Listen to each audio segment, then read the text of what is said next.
So what's the biggest issue that you deal with on a daily basis, you would say? Um, I would have to say, and interesting enough, some people wouldn't think that this goes under this department, but it does. As we talked about earlier, the safety evals and threat assessments. You would be surprised on the comments in which students nowadays make. Um, the dynamic of children from when you and I went to school to present is vastly different, and that is one training component in which we do offer our staff is to understand the home life and the exposure in which these current students are going through. Um, a lot of times it's taking what you would think would fit under the special ed department of social skills and having lack of skills in the social department with both peers and adults is now something that is taught in gen ed all the time. It is part of the curriculum. We use what is called second steps. Our gen ed students, as well as our counselors and social workers, take time each week. Our gen ed teachers spend at least 30 minutes every day as part of their daily curriculum. It's called, like I said, second steps. It addresses all points of social curriculum. And addresses things such as what to say, what's appropriate, what's not appropriate, and that's one of the biggest things on a daily basis we have have come to encounter with our current students is the fact that they're taking things that they've seen on YouTube, things that they've witnessed in their own homes, movies, and so forth, and they're either reenacting that, they are trying to test the line boundary with here in the school setting. And each time, and again, because we're so close to Columbine, we've taken major precautions with our local police department and such to make sure that training and such is done. And so we take time to not only investigate everything that is said, so even if a kid goes up to a kid just out of frustration on the playground and says, I'm going to hurt you, I'm going to kill you. Safety evals, threat assessments are all done on every scenario that is ever said by peers, or student to student, and or student to teacher, or teacher to student, or staff to staff. We've had that happen. So just going kind of back to that component of training, we make sure that not only our staff are trained on that, on how to deal with those situations in the school grounds, but that our students are now being trained. They have that social aspect of training on how to properly interact with each other, conflict resolution, other topics such as that is covered. And the beauty of this program that we have selected for our own district is the fact that it is based off of age and grade level. So the manner in which these topics are taught are very age appropriate, and the detail and addressing of each scenario increases, and the practice and the means in which that happens takes place more on a daily basis. And so how often do you revisit training?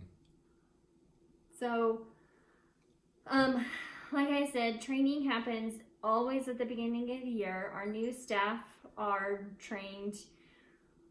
Let's see here. It's a whole week of training once you are hired into a district, whether you are a new teacher fresh out of college or just got your certificate. It is a whole full week of training from how to use the different programs in the school district to other safety components. And if you are a returning staff member to our district, it is depending on which level you are. It may take a week, it may take up to a couple of days, just depends.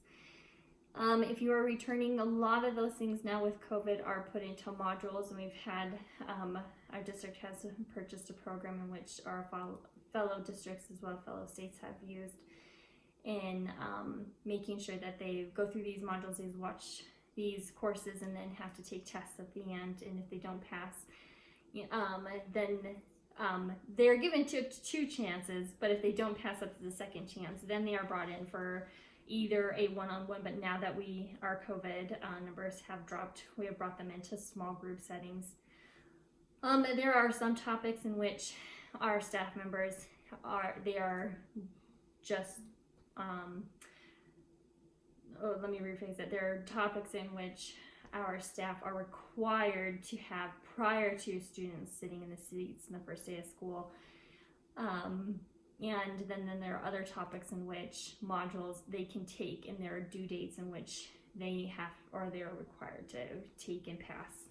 And if they do not pass it by the given day, then they are what is called admin leave, but they are still paid. It's just basically a day in which they are to come in to the HR department and receive that training either in a one-on-one or a small group setting to make sure that is done correctly. Perfect. And what would you say is the issue that you face almost daily? What are you dealing with on a daily basis? The most common problem that comes up for you? Besides the threat assessments, I would have to say, COVID be one. We have a lot. Probably it's not a shocker, but we have a lot of staff members as well as students who have mask issues. There's health concerns. There's lots of stuff that is behind COVID. But of course, all of our directives as far as it comes to COVID and those issues that we deal with on a daily basis are pretty much out of our hands. We are left up to our state and local medical professionals that will guide our district in, the mandates of masks, hand sanitizing, distance. Currently in our district, because Wyoming is least population when it compared to our following states, especially like Colorado and Utah, we are still required at this time to wear masks, and we have a lot of pushback on that currently. But students who have health concerns are able to wear their mask in below their nose, such this, and or if with medical notes are able to wear them without them, and they are to wear face shields, and I'm sure you've seen students around the district wear them. With the face shields, they are required in this classroom settings when 6 feet distance is not, we can't have that, or meaning that's not something that we can acquire.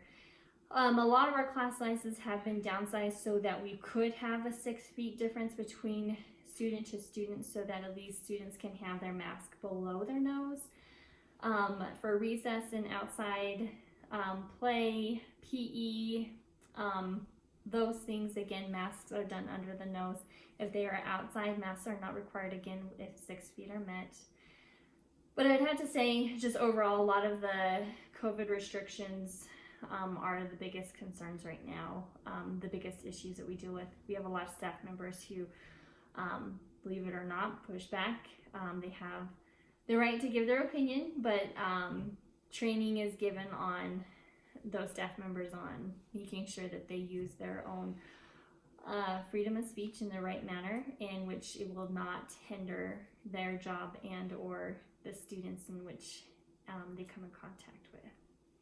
So I know a lot of what you said is it's because of COVID. From an HR perspective, has it been tough making sure that all the classrooms are covered because of teachers that have been absent? That is a very good question. We've seen the flow of COVID and the increase and decrease we've seen. During this winter months, I would have to say from November, December to January, at one point we had, and we're a pretty small district, at least in which a smaller district that I have worked at, and let's see here, we've had up to 87 staff members gone at one day. That includes from here at the district office all the way down to our cooks, our janitors, our support staff, our teachers, and again, in such a community in which a lot of these positions require a certified substitute, it did bring some strain on our district. We did not shut down. We are very thankful for a lot of the procedures in which which we call our COVID team prior to school coming back into session for this school year. Those what if scenarios have all been dealt with, and part of the what if scenarios is what if we've had a handful of staff members go sick out COVID, who's going to cover classes. So some of the scenarios that we have are, for example, if we have, our second grade teachers are all out, we will combine classes, and or classes will be held in a large auditorium or the gym, in which one teacher can again instruct 2 to 3 classes. And mind you, like I said earlier, our class sizes have been decreased so that COVID restrictions could be met. So in our K through 6 classes right now, we have no more than 15 students with one gen ed teacher. A majority of our smaller classes, so our kinder, first and second classes, will hold up to 12. So we've held them at 12, so that in case, and we've had this scenario earlier in December where in one particular school, all of our kinder teachers were out with COVID that tested positive. And so we had a certified sub come in, and their class, all 3 of those classes were held in the small gym area. And so until the teachers were able to return, a certified as well as a support staff were put in there to make sure that instruction kept going. We also have asynchronous and synchronous learning. So students, before the school year had started, they've had the opportunity to go online and attend via Google Meet. So they'd have to log on for every class period, and or they were given their assignments for the week, and the teachers recorded their teaching sessions, and they were able to log on and access those at any point throughout the week, and then their assignments were due at Friday. Again, with those students who went online, there were sheets, or kind of like a document, in which both parent and student agreed that these assignments and tasks and projects and logging on and attendance had to have been met. If those aren't met, then it is agreed upon that the student come back to physical learning. Yeah, COVID's definitely run havoc with every aspect of our lives, for sure. Yes, it definitely has.